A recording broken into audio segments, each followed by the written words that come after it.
Welcome back to the Viking Central podcast. We have a good one here for you today. Jonesie's with me as always. How the hell are we doing, Jonesie? Just another day in beautiful, sunny Southwest Florida.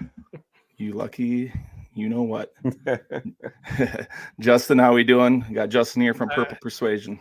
It's 90 degrees here in Chicago, Illinois, so I don't know what Florida temperatures are, but it's good to be here. Thanks for having me on. Yeah, not a problem. Not a problem.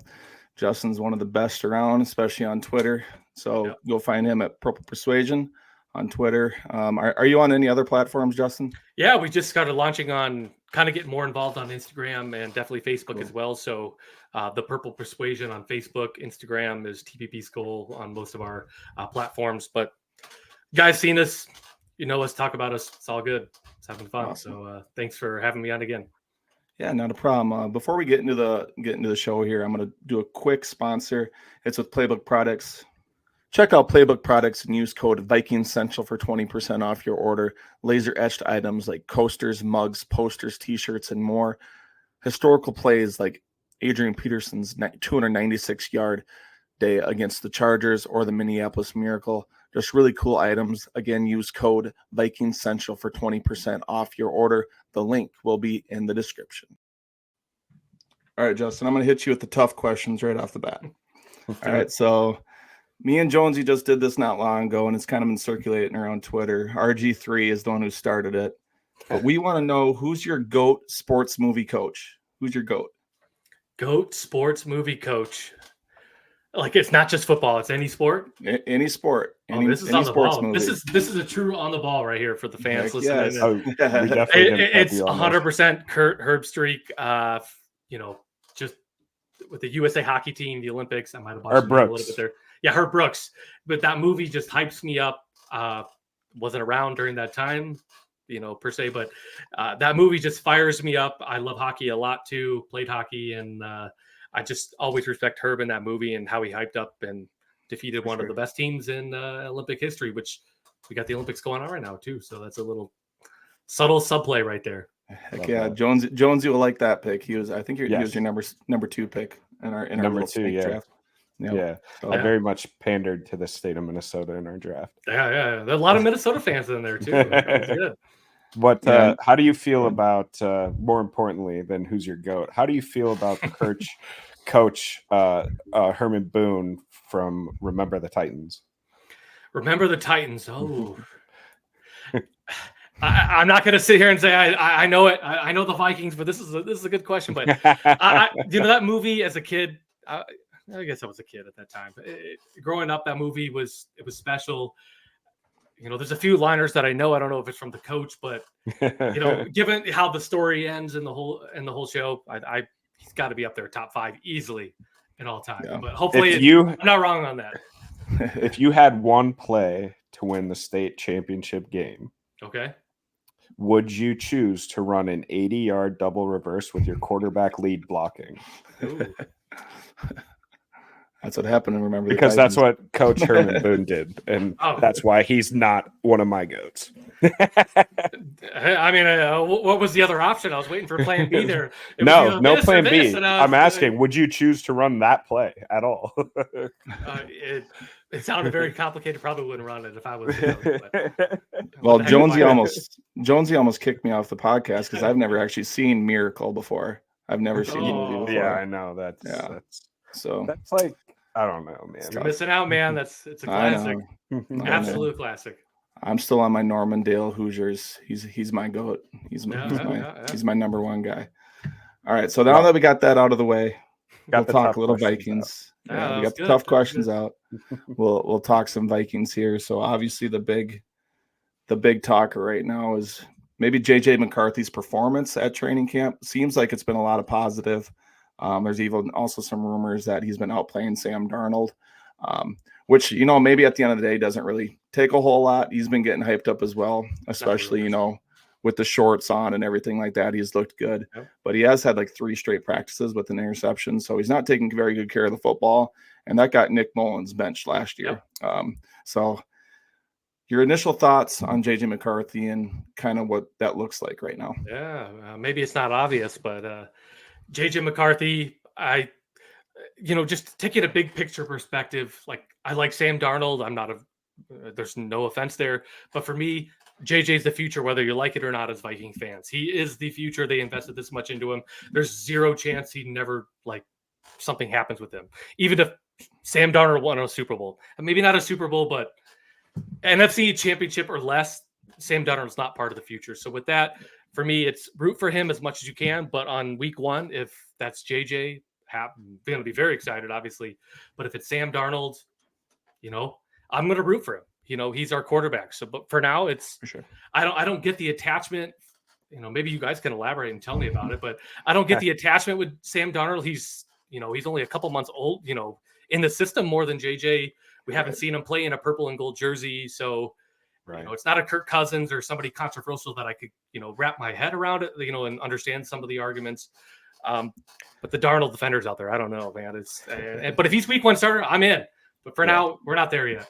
Yeah, I think it just kind of is, Vikings fans as a whole want to feel good about something and want to rally around whoever that starting quarterback may be. So that's probably where any kind of defense to Sam Darnold comes from. Obviously, he's very unproven. So, and if he can't prove it this year, I mean, it's probably going to mean his career as any chance of ever being a starter. So I think we can kind of all agree on that. But you're very much, a guy with the finger on the pulse of Vikings Twitter. There's no question about that.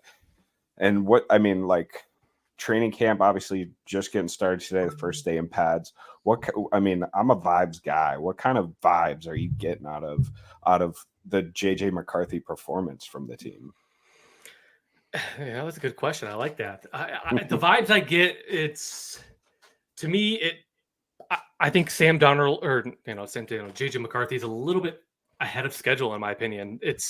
He's I'm not going to name any names, but I know the beat writers. I know them to a T who said Sam Darnold's QB3 to start the season. Even not even beat writers. You got prominent NFL insiders, radio people and stuff like that. I'll say, JJ McCarthy's going to start the season off as QB3. That is 100% not going to happen. Sam Darnold is favored to be the quarterback starting week 1, but for those and everybody saying that JJ McCarthy's going to be QB3 is just I can't even engage in a conversation because it's just so unrealistic, and it's don't listen to what they're saying. Now, at the same time, the QB is the talker, most important position in football. So, everybody's going to care and everybody's going to have their opinions. They're going to cling to one side or the other. We're Vikings fans. We're Vikings Twitter. This is what we do. But in the grand scheme of things, who's ever out there week 1, let's root for them. But I would say JJ McCarthy is way ahead of schedule. And I wouldn't rule out him being the starter week 1. And that's my opinion. Yeah, there's the headline. I definitely agree. Yeah, there you go. There's the headline. Purple Persuasion says there's no doubt JJ McCarthy is QB1. Tag that and put me in it. I got the DraftKings. I bet I put my money where my mouth is too, and I'm happy to show it. So there you go. It's definitely worth a flyer bet too. Plus 400. Yeah. Plus 400 to be week 1 starter. Week 1 starter. It's pretty good. It's the lowest it's been in a few weeks too. It was right away it was 200, and then it drifted to 325, and now it was 400. I was like, this is probably not getting any lower because stock's going up. Yeah, maybe he's not, but at plus 400, that's a flyer bet in my opinion. Well, he's definitely not QB3 because the proof is in the pudding at this point. He's definitely number 2 behind Sam Darnold, just with the snap counts and just everything right now. Mullins is barely getting any work, maybe a handful of snaps here and there, and then Jaron Hall obviously is not really getting any sort of playing time, which is he's probably gonna be a practice squad guy anyway. But I think JJ is gonna keep climbing, especially if he keeps performing like this and ahead of schedule.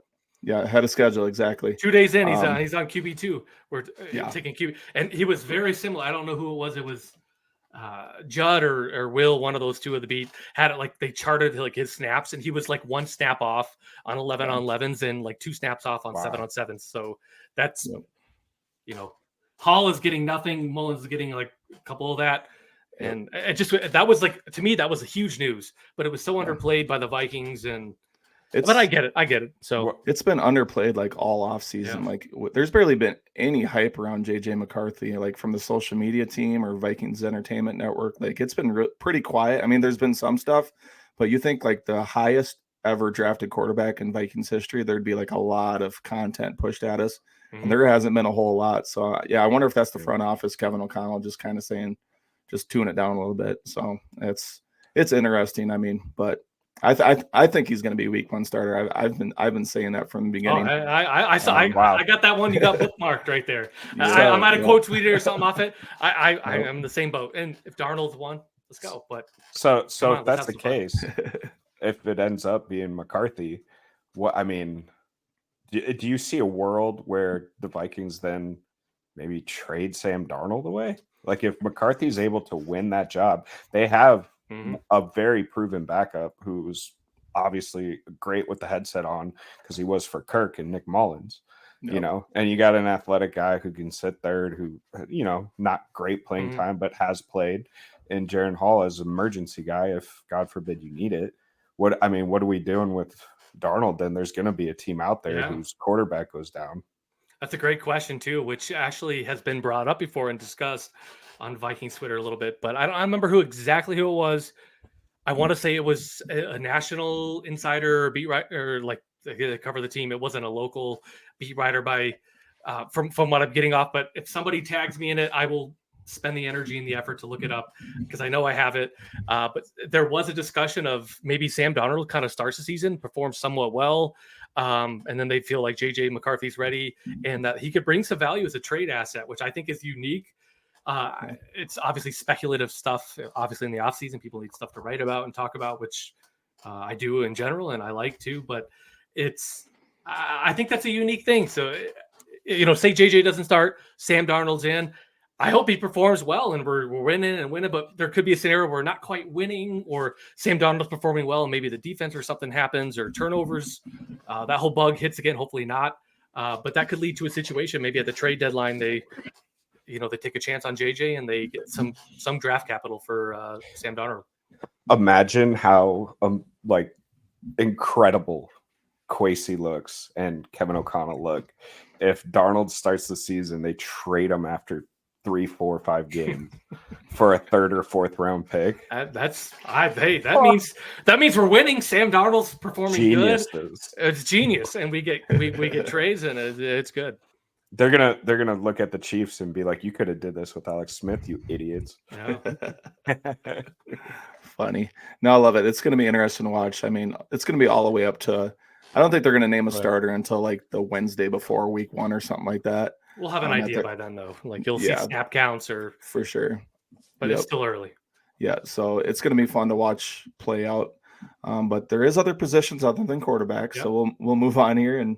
We're going to talk some key camp battles, and I think we can talk about the cornerback room because they did just add Bobby McCain, former Dolphin, former Commander, then last year played with the Giants a little bit. Didn't get many snaps, but he was pretty decent with the Commanders and was pretty good with the Dolphins as well under Brian Flores. So how do you think that position group is going to kind of play out? Because he can both play safety and corner, and then I guess Jay Ward was playing some cornerback at training camp today. Yeah, that's it's a unique thing. Yeah, I thought when he was signed, I was pulling all the CB stats off of him, and then Brian Flores gives us the whole loop today, like right before training camp started and kicked off for practice this week. That it's he's going to be a safety or at least play snaps. He can play both. Flores obviously loves players that can have different skill sets and talents, and that can play multiple spots, be multiple. But I still think that big signing is coming. I think they want to see how camp goes a little bit, but, in a big picture perspective, I do think the Vikings go on like a Stephon Gilmore. I don't know about Xavier Howard given his history and stuff going on, but I don't think this is it for Vikings fans. I think but he's got potential. Don't get me wrong. I think he can play in the slot a little bit. I think his best seasons honestly were under Brian Flores from a PFF grading perspective. Only played like 18 or 19 snaps last season with the Giants. So his grade was bad, but 19 snaps. I mean, I don't think that's enough statistical data to make an assessment. With the Redskins, he was a little better than that, like in the 50s. And I think under Flores, he was like in the 70s, mid 70s, which is above average from a PFF perspective. So if he can play, let's try him out. But I don't think the Vikings are done. I think the big splash is coming at some point. Agreed. I could see like a J.C. Jackson or Stephon Gilmore closer to week one, or like someone who gets cut maybe from one of a different team. So yeah, it's pretty interesting. Like Bobby McCain wasn't a name that I was really even expecting. But it's solid depth in my opinion. A guy that's versatile, and they love versatility in that defense. We know that. So same with Duke Shelley. I don't think he's a starter either. His depth, he proved he somewhat knows the scheme a little bit. Wasn't under Flores directly, but he knows, and I think the Vikings will.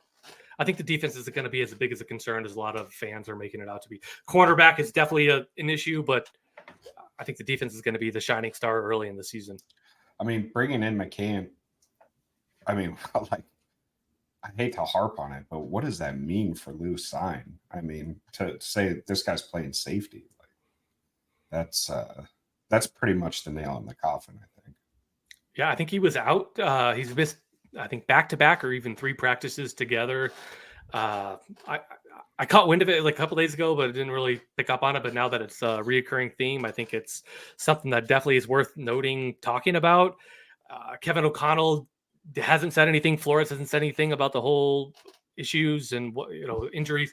They've both been pretty transparent. Like who's injured, how much time they let Hawkinson with Van Ginkel. There's so many other players he's kind of listed off, and so they're going to be back.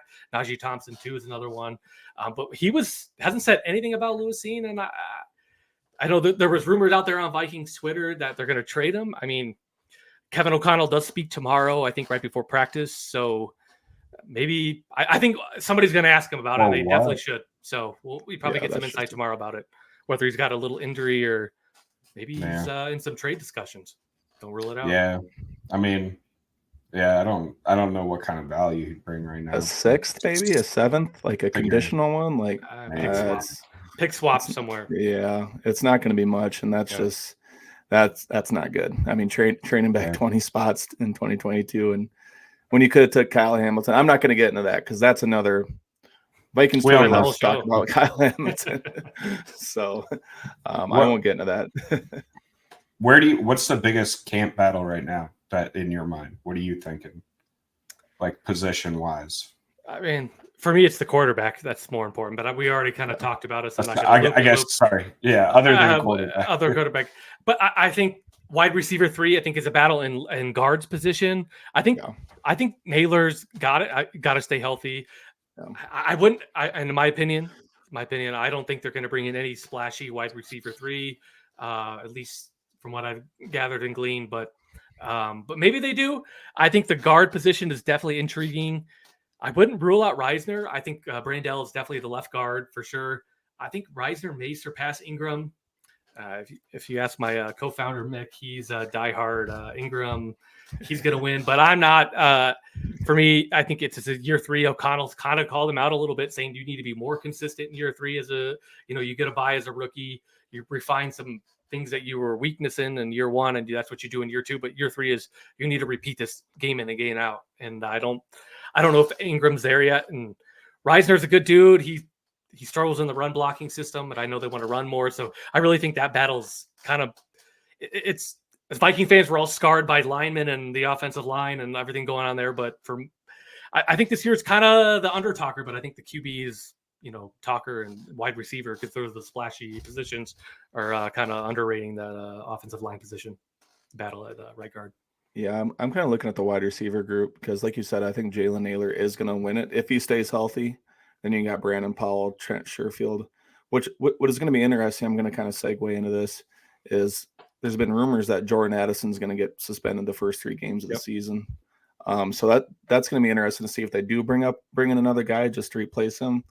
Could it be like a guy like Hunter Renfrow or another guy, off waivers again, on cuts before week 1. So I think that's going to be interesting to see play out. Does he truly get the 3-game suspension? I mean, that's a good point. Yeah, a couple guys have. I think Ben Gosling has said it one time in one of his articles, and then there's another one as well. But yeah, it's going to be interesting to see that exactly play out too. So yeah, Gosling and who was the other one that had the whole Addison? Was it Charlie? Charlie Walters was in there too. Bit. Even I write for Minnesota Sports Fan, so he's got some connections too as well. So he he called the California Highway Patrol, asked for the full report. He got what the media got because it is a legal document. If you just call and ask, you can get to it. But there is a 10-day obligation for the full report, which probably maybe if it did happen, whether they took a blood alcohol content test or not.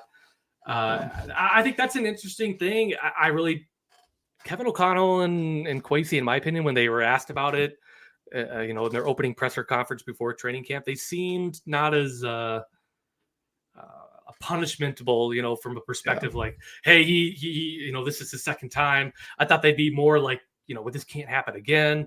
I think privately those conversations definitely happened, at least from what I've gleaned from everything. But I thought they were pretty nonchalant publicly, and I was surprised by it. I think it's an underrated note of the whole camp. But I think in the next, I wouldn't be surprised if this weekend or next week we start getting more concrete information about Jordan Addison and the specifics to the actual report. For sure, I felt like they were like more supportive. Support. That's a perfect word to put it. Yeah, supportive. Which there needs to be support, but there needs to be consequence. Like second time, I'm not saying you need to be kicked off the team or anything. I do think that whole report that we reported with Charlie Walters and Ben Gosling even hinted, like, if this happens again next offseason, he's, no matter how good his talent is, it's not acceptable for the Vikings. So I think he's on thin ice, but hopefully get some help and it doesn't happen again. I don't think it will happen again. I think sometimes these players need like a real hard lesson, which I think he's going to miss 3 weeks, in my opinion. And also with the fines and everything. So that takes a toll, and that's going to people move. You thinking the suspension will come from the league, from like Goodell, or is it going to come from the Vikings? It'll be from the NFL. I don't think I don't think the Vikings are going to make that kind of. I think they'll do something like maybe he doesn't leave his pay, or he's going to miss maybe a quarter or a half, something like that, but not a full game. I don't think. Unless the NFL said. Teams like to get in front of it so that the NFL will look at it and be a little more lenient toward them. I don't. For how nonchalant they were about the whole thing, I don't think that'll happen. But maybe I don't know. It really seemed like they just wanted the NFL to take care of it, and they just wanted to be. And the NFL will wait till till they make a verdict on the whole thing. So Gosling hinted at over the Access Vikings podcast of this weekend. This week he was saying, he's probably going to get suspended, but it might not be the first 3 games of the season. They're going to have to let this, the legal part play out, and especially if there's an appeal. It could drag out till they said maybe end of the 2024 season, or even 2025. That was mentioned by Mark Craig, I think, too, on the same podcast. So it's interesting. It's coming to fall. For sure, that is interesting. All right, so next thing I kind of want to talk about. Obviously, Justin Jefferson got extended back this spring, and then Christian Darrisaw was the next guy that got extended. Now, the next guy that could be up is Cam Bynum.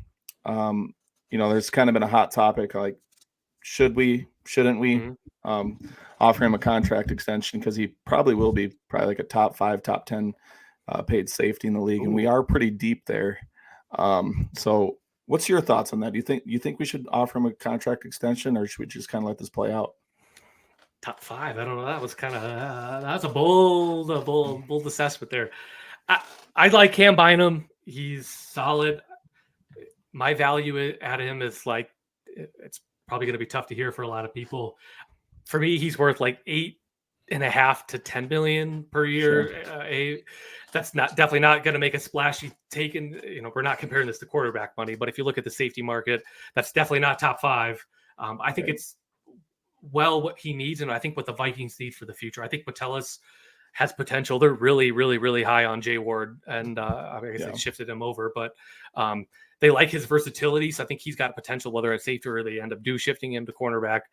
Obviously, we talked about Lewisine already, and safety's deep right now. Najee's not going to be playing any safety snaps. He's your special teams ace. So I think Cam Bynum's got a little more leverage than people think. I think he could, with Harrison Smith on his, Charlie reported his last year, might be, whether it's not, they need something beyond that. And if it's just Cam Bynum, and then what else? Metellus, I don't think is a true 100% snap safety, but I don't know. I think that's definitely a position of interest for next year in offseason, especially with all the turnover that could happen. Sure. Agreed. Yeah. All right. So the biggest news of the day, by far, Will Reichard wins the kicking job. Breaking news! Oh my God! Right. It was like holy. Everybody was so shocked by that. I was like, oh, all right. Yeah, that was pretty self-explanatory off the get-go. I mean, they had two kickers in camp for a reason. They wanted to push him maybe a little bit. He's a rookie, but when you draft a kicker in the 6th round or at any time during the draft, you expect him to win the job. So, and it sounds like he's been kicking the ball really well. Like he was 5 for 5 the other day, and I don't know exactly how he kicked today, but seems like he kind of won the job, and it was pretty much the way it was going to be from the get-go. I think it was exactly well said. I think it was pretty straightforward. I think Koissi's his draft hit ratio is not the greatest. I think he's done great in a lot of other areas besides drafting, but you don't draft a kicker and then cut him. So it's like it was a given job. I think John Parker Roma was intriguing, with the UFL format type of kicking. I think that's kind of unique. Maybe they picked his brain a little bit, and for sure he pooched kicks and they got to practice. I mean, I don't think a lot of teams, yet alone the Vikings, are going to show what they're going to, I think the preseason games are going to be a joke for how this new kickoff. It's kind of an underrated talker, in my opinion, with this new kickoff format. I think it's going to change games, and I don't think teams are going to release any video or public of what they're actually going to do. So I think the regular season is going to be wild. I think there could be just touchdowns or things get real weird. It's going to definitely be a talker in the NFL within the first 2 weeks of how it's changed the game or how it's detrimental to the game, however it goes, whatever pathway. Sure. It's Will Reichard, Alabama guy, dominated, best kicker coming into the draft. I think he was debated between one or two, but I think he deserves it. And I think he's, from what I've heard and read and everything, I think he's pretty legit. But rookie, we'll see when the pressure's on in a real game. I watched enough SEC football to know the guy's the real deal. But I guess the one knock on him that a lot of people have is that maybe he doesn't have as strong a leg as some of the other kickers in the league this year. But I've heard even out of camp that he's booming them. So I heard like 20. I might have been on the power trip. I was listening. Somebody had a stat that they were like actually there watching that camp. It might have been Lieber actually. That saying he was like booming kicks like from 47 yards, which every NFL kicker I think should be making at least 80, 85, 90% of the time. But he was booing them into the crossbar, dead center, and like 25 yards higher. He kicks higher than like the average kicker, so that means a lot of his kicks could go that 60-yard distance. Put some defenders in there and. People can block and their arms get up. So who knows? But I think that was encouraging when it was either today or yesterday. I heard that. So it's relatively new. I think I'm excited for him. It's Greg Joseph. I wasn't sold. So it's like, let's try something new. And a rookie, we spent some capital. He kicked well in college, highest point scorer in the NFL history, beating quarterbacks and everybody, which is crazy to think about too. I'm excited to think of something different for Vikings fans. Yeah. He's going to be rookie Blair Walsh vibes. Rookie. Vibes. Rookie. Hopefully, I know that name is a swear word around here, but I don't know. I think Carlson was more debating. I think. Well, that's my opinion. Carlson had a good rookie year, just not with the Vikings. Yeah, but there was the hype. He's like he was drafted, and was he a 4th round or something? It was higher than he was high. It was pretty high, and it's. Yeah, I don't know. That always stuck. Well, their evaluation was right. I mean, he's a damn good Walsh kicker. dominated his rookie year. I was like, man, we got our kicker for the next like 15, 20 years, and man, that went south. Imagine stability at the kicker position for the Minnesota Vikings. Almost more important than quarterback, right? I mean, save us a lot of heart attacks, I think. Yeah, for sure. All right, I think that's all I got for you, Justin. Ryan, you want to add anything? No, I mean, so far. Pretty early on in camp, obviously. I guess, what are you most, other than the games getting going and JJ McCarthy taking the field for the first time, what are you most looking forward to for this year? And kind of, I guess, what is your prediction? Let's give Vegas has us at what, 6.5 wins? Over. So, I mean, I've said it before, you got to hammer that over. I think it's like minus, slightly favor, like minus 115, minus 125. But you put over $100 on that, you win 100 back. So you got to do it. But to answer the question real quickly, I know we're getting to the end here. I think the Vikings are definitely going to be better than 6.5. I think 10, I think is an optimistic perspective. I think 9 or 8, it seems. I think that schedules for me, it's the whole beginning of the season. If they can get past the first 5 games, I think the Giants absolutely have to be a win. But if they can sneak like 2 more out of there in the front 5 and go into the bye 3, 3-2 or something like that, I would just be.